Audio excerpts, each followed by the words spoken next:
तील प्रसिद्ध physician doctor Shirish Walsankar यांच्या आत्महत्येप्रकरणी मोठी बातमी समोर आली आहे.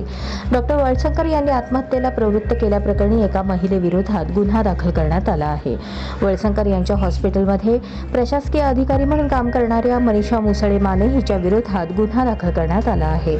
आत्महत्येपूर्वी डॉक्टर वळसंकर यांनी एक चिठ्ठी लिहिली होती. यामध्ये मनीषा मुसळे माने हिच्यामुळेच टोकाचे पाऊल उचलत असल्याचा आरोप त्यांनी केलाय. सूत्रांच्या माहितीनुसार रात्री 10च्या सुमारास पोलिसांनी या प्रकरणी गुन्हा दाखल केला असून रात्रीच न्यायालयाची परवानगी घेऊन आरोपी महिलेला अटक करण्यात आली आहे. या घटनेमुळे खळबळ उडाली आहे. कर्मचाऱ्यांकडून धमकी मिळाल्याने तणावाखाली असल्याची चर्चा. डॉक्टर वळसंकरांना रुग्णालयातील सर्व आर्थिक व्यवहार कागदोपत्री हवे होते, त्यासाठी त्यांचा आग्रह देखील होता. पण आजकाल रुग्णांकडून उपचारासाठी रक्कम कोणतीही नोंद न करता स्वीकारली जात होती. या संदर्भात त्यांनी आक्षेप नोंदवला होता, पण त्यांचं कोणी ऐकत नव्हतं.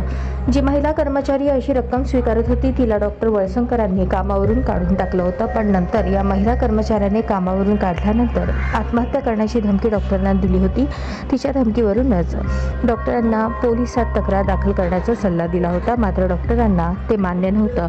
या प्रकरणामुळे देखील डॉक्टर तणावाखाली गेल्याचे आणि त्यांनी असे टोकाचे पाऊल उचलल्याची चर्चा